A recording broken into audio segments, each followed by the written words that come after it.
오늘 우리에게 주신 하나님의 말씀은 신약 성경 요한계시록 5장 1절에서 14절까지 말씀입니다. 말씀을 봉독하겠습니다. 내가 봄에 보좌에 앉으신 이의 오른손에 두루마리가 있으니 안팎으로 썼고 7인으로 봉하였더라. 또 봄에 힘있는 천사가 큰 음성으로 외치기를 누가 그 두루마리를 펴며 그 인을 떼기에 합당하냐 하나 하늘 위에나 땅 위에나 땅 아래에 능히 그 두루마리를 펴거나 보거나 할 자가 없더라. 그 두루마리를 펴거나 보거나 하기에 합당한 자가 보이지 아니하기로 내가 크게 울었더니 장로 중에 한 사람이 내게 말하되 울지 말라. 유대 지파의 사자 다윗의 뿌리가 이겼으니 그 두루마리와 그 7인을 떼시리라 하더라.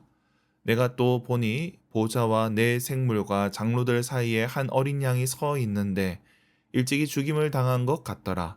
그에게 7뿔과 7눈이 있으니 이 눈들은 온 땅에 보내심을 받은 하나님의 7영이더라. 그 어린 양이 나아와서 보좌에 앉으신 이의 오른손에서 두루마리를 취하시니라. 그 두루마리를 취하심에 내 생물과 24장로들이 그 어린 양 앞에 엎드려 각각 검은고와 향이 가득한 금 대접을 가졌으니 이 향은 성도의 기도들이라. 그들이 새 노래를 불러 이르되 두루마리를 가지시고 그 인봉을 떼기에 합당하시도다. 일찍이 죽임을 당하사 각 족속과 방언과 백성과 나라 가운데에서 사람들을 피로 사서 하나님께 드리시고 그들로 우리 하나님 앞에서 나라와 제사장들을 삼으셨으니 그들이 땅에서 왕노릇 하리로다 하더라. 내가 또 보고 들음에 보좌와 생물들과 장로들을 둘러선 많은 천사들의 음성이 있으니 그 수가 만만이요 천천이라. 큰 음성으로 이르되 죽임을 당하신 어린 양은 능력과 부와 지혜와 힘과 존귀와 영광과 찬송을 받으시기에 합당하도다 하더라. 내가 또 들으니 하늘 위에와 땅 위에와 땅 아래와 바다 위에와 또 그 가운데 모든 피조물이 이르되 보좌에 앉으신 이와 어린 양에게 찬송과 존귀와 영광과 권능을 세세토록 돌릴지어다 하니 내 생물이 이르되 아멘하고 장로들은 엎드려 경배하더라. 아멘. 요한계시록 5장은 7인의 두루마리에 대한 말씀으로 시작을 합니다. 요한계시록은 7이라는 숫자를 즐겼습니다. 그래서 앞서 7교회에 대한 말씀을 전했고 이번에는 7인이 등장합니다. 그 구체적인 내용을 다루기 전에 그 인을 떼시는 예수님이 어떤 분인지를 주목하고 있습니다. 오늘 본문에는 예수님에 대한 다양한 묘사가 등장하고 있습니다. 이를 중심으로 살펴보도록 하겠습니다. 오늘 본문 1절에 두루마리는 봉인된 상태로 나타납니다. 이 두루마리는 예레미야 36장의 두루마리를 생각나게 합니다. 예레미야는 유다의 멸망에 대한 말씀을 기록했습니다. 그런데 오늘 본문의 두루마리는 세상의 종말에 대한 말씀이라 할 수 있습니다. 그런데 이 두루마리는 봉인이 되어 있고 펼 수 있는 사람이 없다는 것입니다. 요한이 이에 크게 울고 있을 때입니다. 5절에 한 장로가 이를 위로합니다. 이 봉인을 푸실 자를 소개하는데 그분은 유대지파의 사자 다윗의 뿌리라 소개합니다. 사실 이제부터 나오는 내용들은 예수님에 대한 이 소개라 할 수 있습니다. 예수님에 대한 묘사가 이어지는데 그분이 바로 어린 양이십니다. 예수님은 유대지파의 사자이시지만 동시에 어린 양으로 묘사됩니다. 서로 모순적인 이미지가 다 있는 것이죠. 동시에 그분은 일찍이 죽임당하신 분이시지만 다시 사신 분, 부활하신 분이십니다. 이처럼 예수님은 영광과 고난을 함께 받으신 분이십니다. 5장에 예수님께서는 영광을 받으십니다. 4장에서 보좌에 앉으신 하나님을 찬양하고 경배했는데 예수님에게도 그런 영광스러운 경배가 이어지고 있습니다. 12절에 어린 양에 대한 찬양이 시작되고 또 장로들은 엎드려 경배하는 것으로 말씀은 마무리되고 있습니다. 오늘 본문은 예수님이 어떤 분인지를 보여줍니다. 어떤 이들에게 예수님은 좋은 말을 했던 스승일 것이고 어떤 이들에게 예수님은 실패한 혁명가로 보였을 것입니다. 또 어떤 이들에게 예수님은 선지자로 여겨졌을 것입니다. 그런데 예수님은 그 모든 것을 뛰어넘어 메시아 그리고 하나님이시라는 겁니다. 성경은 예수님을 참 사람으로 묘사할 뿐만 아니라 그분을 참 하나님으로 묘사합니다. 그러기에 그분께 하나님과 같은 영광으로 또 그렇게 묘사하고 있는 것입니다. 오늘 본문에서 요한은 예수님이 어떤 분인지를 묘사합니다. 어제 4장에서는 역사를 주관하시는 하나님, 세상을 다스리시는 성부 하나님을 묘사했다면 오늘 5장에서는 예수님을 주목하고 있습니다. 예수님이 하나님이십니다. 우리가 주 예수 그리스도라 고백할 때 여기서 주는 주님이란 뜻입니다. 하나님이란 뜻입니다.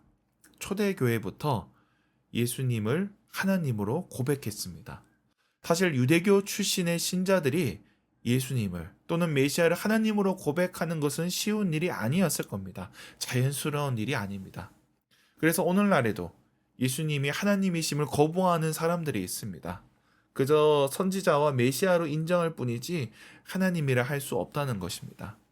그런데 초대교회는 십자가에 달려 죽으신 그분을 하나님이라 주님이라 고백합니다.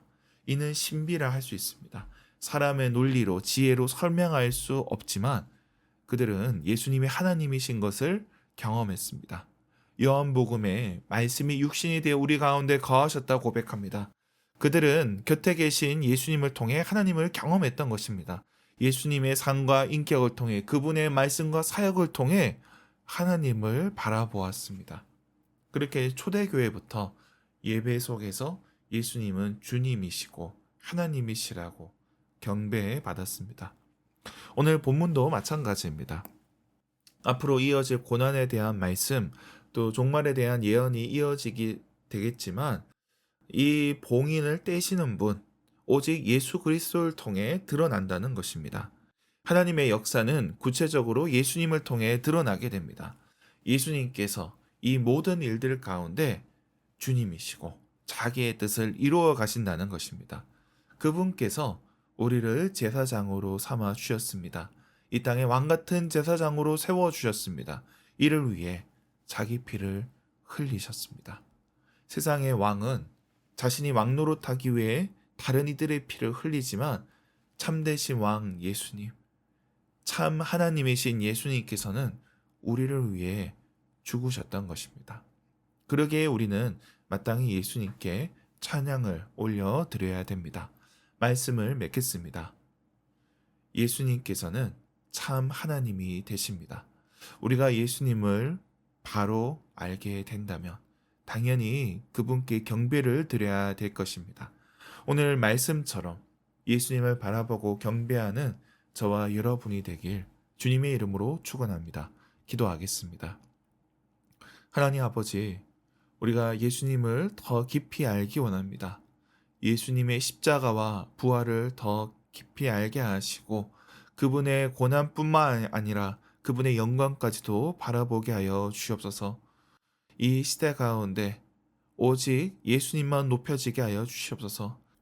우리 인생을 통하여서 오직 예수님만 섬기고 예수님만 높이는 자들 되게 하여 주시옵소서. 우리에게 주신 사명을 놓고 기도합니다. 캠퍼스 선교 가운데 은혜 더하여 주시고 이 일을 위해 세워진 선교센터와 수련장 가운데 주님 함께하여 주시옵소서. 각 부서 여름 사역이 준비되고 있습니다. 영유아 유치부부터 작년 2부까지 모든 수련회 가운데 부서 사역 가운데 함께하여 주시옵소서. 특별히 청년부 제주 선교 가운데 주님 은혜를 더하여 주옵시고 주님께서 예비하신 영혼들을 만나게 하여 주시옵소서. 우리 가운데 연약한 지체들이 있습니다. 주님께서 저들을 긍휼히 여겨 주시고 치유와 회복의 은총을 허락하여 주시옵소서. 우리의 가정과 일터에 주님께서 복 내려 주시고 오늘 하루 우리의 손으로 감당하는 모든 일에 은혜 내려 주옵소서. 감사드리며 예수님의 이름으로 기도드립니다. 아멘.